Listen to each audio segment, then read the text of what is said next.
Hey everybody, welcome to another episode of Classes of Mail. My name is Alan Gigax, and today we are going to finally finish Article 41 of the JCAM, and I'm going to save the last two articles for a separate episode because I want to have like a finale episode and talk about what's coming up in Season 3. So for now, we're going to get through the rest of Article 41. And we're picking up where we left off on page 41-56. This is the third bundle settlement. It's M document 1663. So here we go. Case blah blah blah arose as a result of the application of the March 21st, 2000 Memorandum of Understanding regarding city letter carrier DPS work methods. The issue in this grievance is whether city letter carriers in a DPS environment using the vertical flat case work method on park and loop or foot deliveries may be required to carry pre-sequenced addressed mail as a third bundle, when DPS letters and cased mail, flats and non-DPS letters, constitute the first and second bundles. The parties agree that 1. The March 21st, 2000 MOU did not provide the Postal Service with the right to require letter carriers on park and loop or foot deliveries to carry pre-sequenced addressed mail as a third bundle. 2. The parties' prior agreements for carrying third bundles were not modified in any way by the March 21st, 2000 MOU. These prior agreements include the following two circumstances. A. Pursuant to the 1980 Simplified Address Mail Agreement, which allows the placement of such unaddressed mail on the bottom of the appropriate mail bundle, and B. In accordance with the 1992 Memorandum providing for the DPS composite work method, which includes residual letters, DPS letters, and flats. Case number blah blah blah arose as a result of handbook modifications indicating that city letter carriers on park and loop or foot deliveries may be required to carry up to 3 bundles of mail. Notwithstanding the above agreement, the parties recognize that the Postal Service and its employees have an obligation to the American public to provide cost-effective, quality mail service. We also recognize that the changing nature of the mail, e.g. decreasing first-class mail volume, increasing parcels, and increasing automation, necessitate changes in our work methods. Therefore, the parties further agree that 1. In accordance with the recognitions cited in the above paragraph, effective with the signing of this agreement, the parties agree that city letter carriers on park and loop or foot deliveries who currently carry 3 bundles will continue to carry as a third bundle, within weight restrictions, enhanced carrier route ECR, and periodicals, walk sequence letter or flat mailings, WSS, that have either 90% or more coverage of the total active residential addresses or 75% or more coverage of the total of active deliveries on a route. 2. The parties will establish a joint work group to examine the various methods of mail delivery on park and loop and foot deliveries. The objective of the work group will be to develop safe and efficient delivery methods for handling 3 bundles of addressed and or unaddressed mail on routes with these type of deliveries. The work group will develop appropriate methods in the current DPS letter environment, and it will complete its mission within 60 days of this agreement. After that 60-day period, all city carriers on park and loop and walking deliveries will be required to carry 3 bundles, using methods from the work group, unless management determines that fewer than 3 bundles will be used. If the work group does not reach agreement within 60 days, all city carriers on park and loop and walking deliveries will, unless otherwise determined by management, be required to carry 3 bundles. But the individual city carrier will determine whether he or she carries the third bundle on the arm or in the satchel. Regardless of the work method, the third bundle must meet the requirements of paragraph 1 above. 3.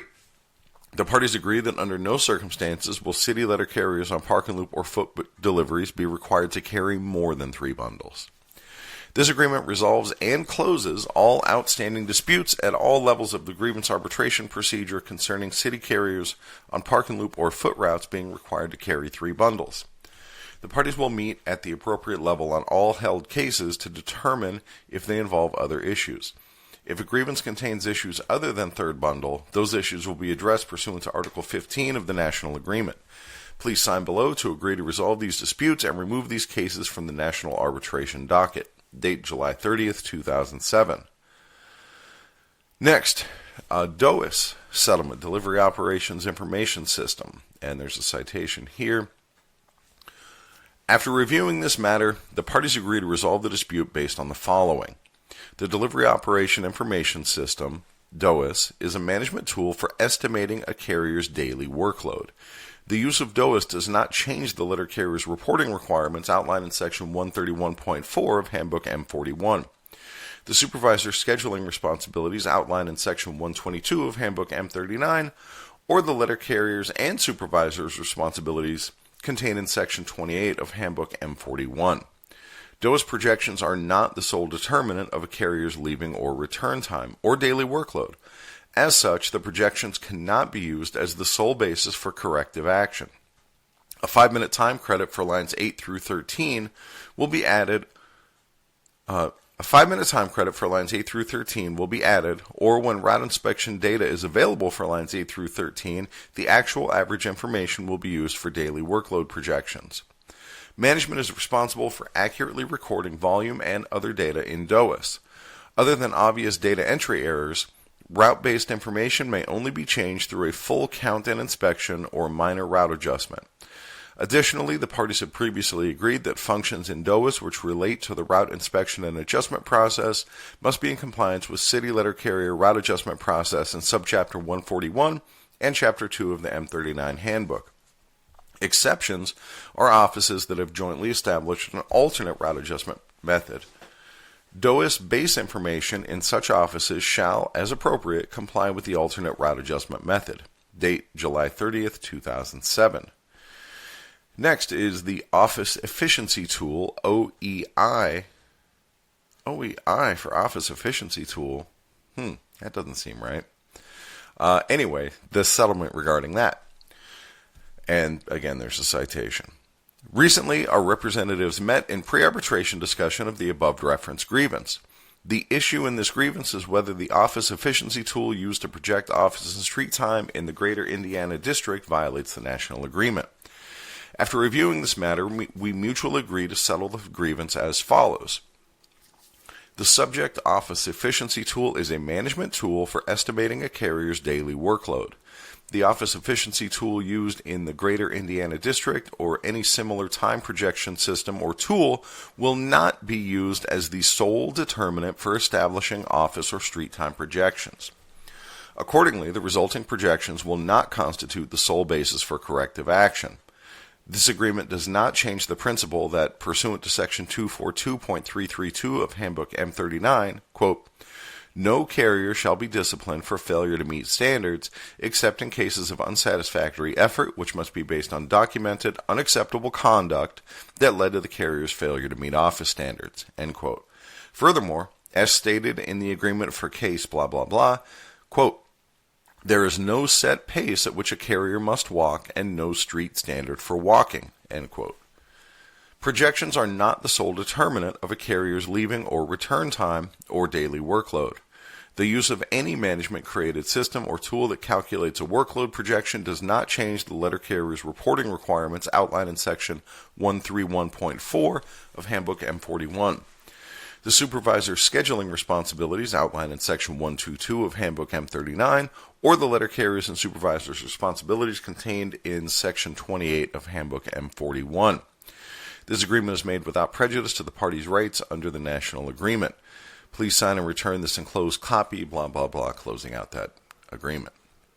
Next, delivery unit saturation mail scanning settlement.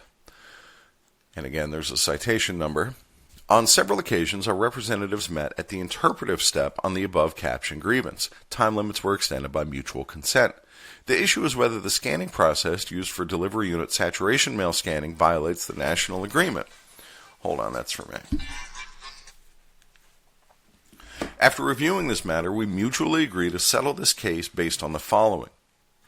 Under this process, the letter carrier scans the mailing's barcode in the office on the day he or she is scheduled to take the last of the saturation mailing to the street for delivery.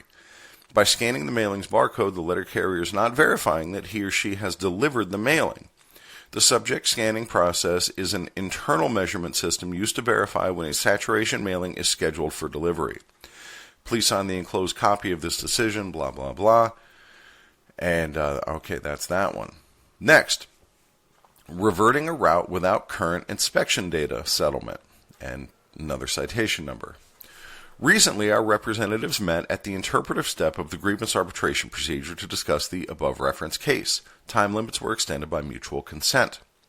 The issue is whether a vacant duty assignment for a full-time route may be reverted without current route inspection data. After reviewing this matter, the parties agree to the following. The parties recognize the employer's right to revert vacant duty assignments pursuant to Article 41.1.8.1 of the National Agreement.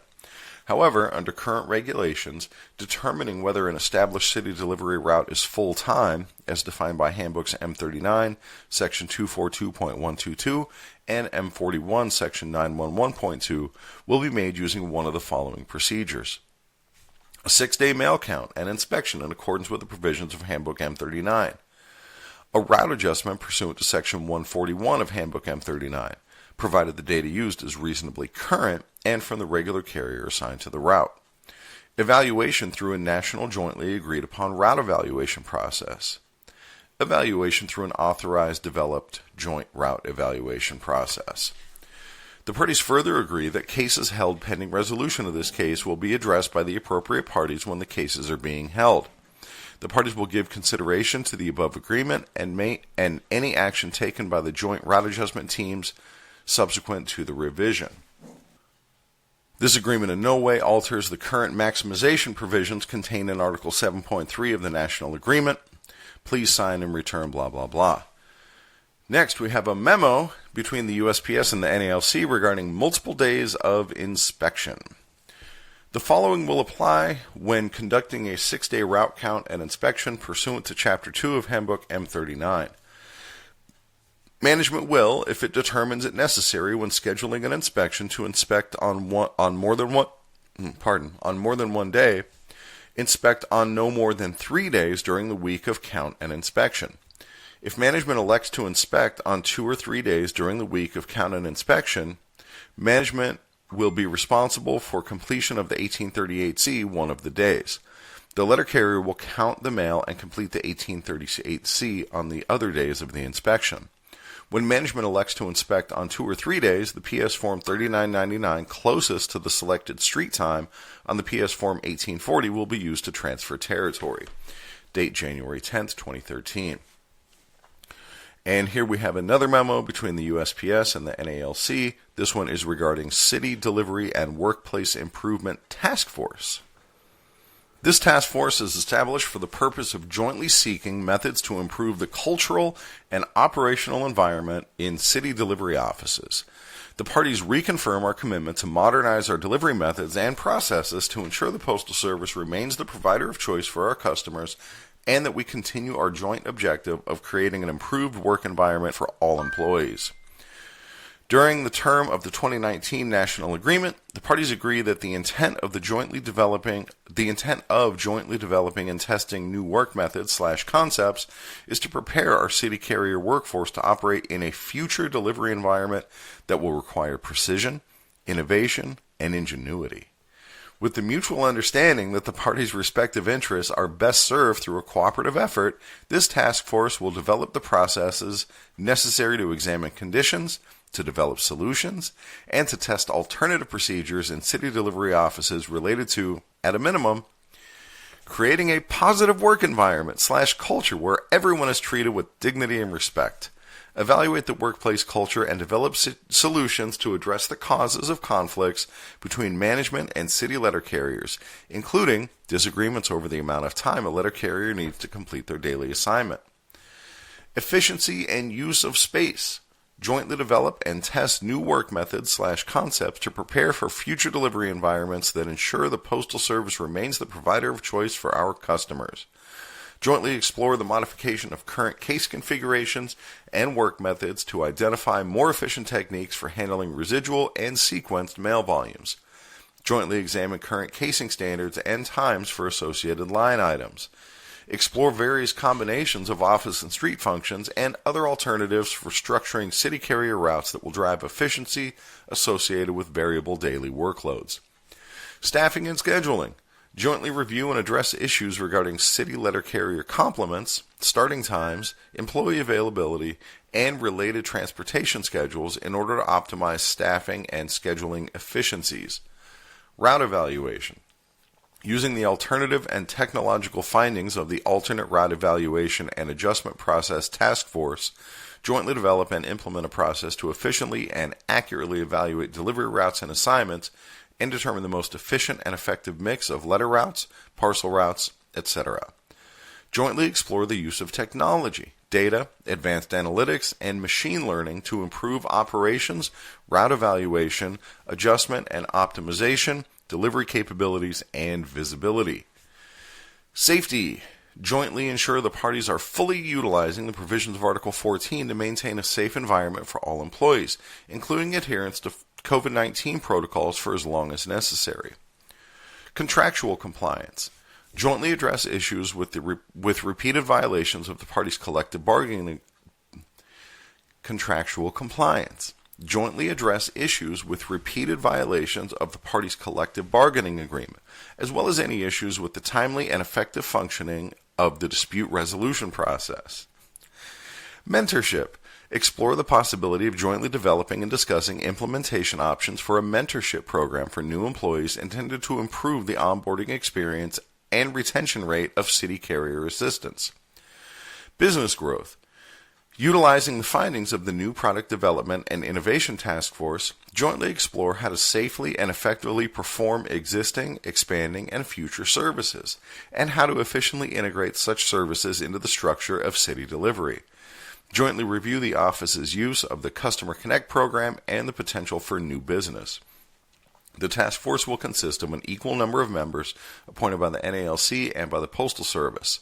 The task force is authorized to jointly test techniques directed at improving work relationships between city letter carriers and supervisors, as well as alternate methods and procedures related to city delivery functions. These initiatives may be tested separately or in concert with each other as jointly determined by the task force. The task force's guiding principles should be to improve the work climate and daily relationships on the workroom floor and to increase operational efficiency in city delivery. This agreement is without prejudice to the Postal Service's right to make changes to policy consistent with Article 19 and 34 and the union's ability to challenge the same. The task force shall convene within 30 days of the ratification of this agreement and will function for the term of the 2019 national agreement. The task force will meet on a regular basis and report to the NALC President and the Postal Service Vice President, Labor Relations. I'm going to interrupt myself and, whatever business school student wrote up all those bullet points did a great job, but it sure does not feel like the task force accomplished very much. All right. Moving on, we're almost done here. Here's another memo between the USPS and the NALC regarding alternate route evaluation and adjustment process. The National Association of Letter Carriers, AFL-CIO, NALC, and the United States Postal Service recognize the success the parties have experienced in the past 11 years working jointly to evaluate and adjust city delivery routes and the importance of efficiently and effectively utilizing available information and technology to evaluate and adjust city delivery routes as near 8 hours as possible. In order to continue efforts to jointly develop a city delivery route evaluation and adjustment process that reduces disputes and is more efficient and less intrusive, a national task force will jointly explore alternative methods of evaluating, adjusting, and maintaining city delivery routes. Additionally, the parties agree to jointly explore ways to utilize technology in joint route adjustment processes. The task force will be established with the signing of this memorandum and will include 4 members from the NALC and 4 members of the Postal Service. The task force will report to the NALC National President and the Postal Service Vice President, Labor Relations. A report outlining findings and recommendations will be issued by the task force as appropriate, but at least once per year from the date of this memorandum. This agreement is without prejudice to the Postal Service's right to make changes to policy consistent with Articles 19 and 34 and the union's ability to challenge the same. The task force will function throughout the term of the 2019 national agreement. Here's another memo regarding the Customer Connect program. The NALC and the USPS mutually recognize that revenue growth through the increased use of Postal Service products and services is vital to the current and future success of the Postal Service. To that end, the parties jointly developed the Customer Connect program, in which city letter carriers use their access and special relationships with customers to encourage increased use of Postal Service products and services. The parties re-emphasized their joint commitment to the growth and long-term success of the Customer Connect program and pledged to continue to work jointly at all levels of our organization to enhance this important effort. Date September 11, 2007. Next is a memo between the USPS and the NALC regarding joint workplace improvement process. The parties are committed to creating and enhancing a culture in every workplace that improves relationships between management and city letter carriers for the purpose of providing a safe, efficient work environment in which all employees are treated with dignity and respect. The parties recognize that such a work environment puts the Postal Service and its employees in the best position to accomplish our mission of providing the highest quality service to our customers. Therefore, the parties agree to the following joint workplace improvement process. JWIP. The parties will be overseen by the Vice President, Labor Relations, and the NALC National President, or their designees. Representatives will be appointed by the Vice President, Labor Relations, and the NALC National President, or their designees, to represent the Postal Service and the NALC. These representatives will work in teams of 2, with 1 member representing the Postal Service and 1 member representing the NALC. The national parties will jointly select locations for teams to implement the JWIP process. The appropriate area manager, labor relations, or national business agent, or their designees may submit locations to the national parties for consideration. Once a location is selected, teams will thoroughly review all factors in a selected location that affect the workplace culture, safety, service, or efficiency of a location. These factors include, but are not limited to, the treatment of employees, the relationship between the local union and local management, communication between city letter carriers and local management, corrective solutions or remedies to repetitive contractual violations and disciplinary issues, policies and practices regarding safety both in the office and on the street, service to customers, operational efficiency, and opportunities for business growth, staffing levels and properly adjusted routes. After the process described above is completed, the team will jointly develop recommendations for changes and a plan to implement such changes in each location. Each team will promptly report their findings and recommendations for each selected location to the Vice President, Labor Relations, and the NALC National President or their designees. The national parties will determine what, if any, changes are necessary based on the joint review and will assign responsibility for implementing such changes. Additionally, the national parties are committed to monitoring the effectiveness of such changes. Next, we have a memo between the USPS and the NALC regarding managed service point scans. The parties agree that the managed service points will be removed from the street delivery portions of city letter carrier routes. The removal of the scans will take place no later than 60 days from the ratification date of the 2019 collective bargaining agreement. Goodbye to those and good riddance. Next, another memo between the USPS and the NALC regarding new product development and innovation task force. The parties agree that it is in the mutual interest of both the Postal Service and the union to cooperate on identifying and developing potential opportunities to increase revenue that also provides a positive financial contribution. Accordingly, the parties agree to the following. 1. Establish a joint quote, new product development and innovation, end quote, task force for the term of the 2019 collective bargaining agreement. 2. The task force will meet as frequently as needed, but not less than once per month. 3. The task force will be chaired by the NALC President and the USPS Vice President of Labor Relations or by their designees. 4. This task force will be authorized to discuss, research, and consult with experts in various fields. The task force will make its best efforts to agree to programs, including pilot programs, to implement agreed-to services and practices.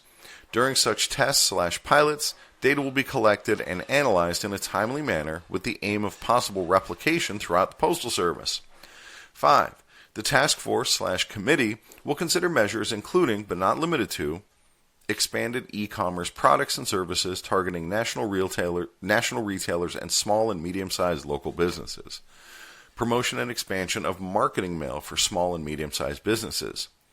Increase the use of first-class mail by promoting vote-at-home expansion. Partnerships with government agencies. New first and last mile services. Other subjects the task force may decide to consider. Within 6 months after the effective date of the 2019 collective bargaining agreement, the pilot programs related to one or more of the subjects identified above will be launched. The parties agree to work together to obtain PRC approval if necessary for any enhanced and expanded services. And guys, that is the end of Article 41. Article 42 is super duper short, and Article 43 is less than a page. And so we're going to finish that up next time, along with maybe some final thoughts. But for now, that's it. We are done with Article 41, and we are, for all practical purposes, done with the contract. So I will catch you all next time.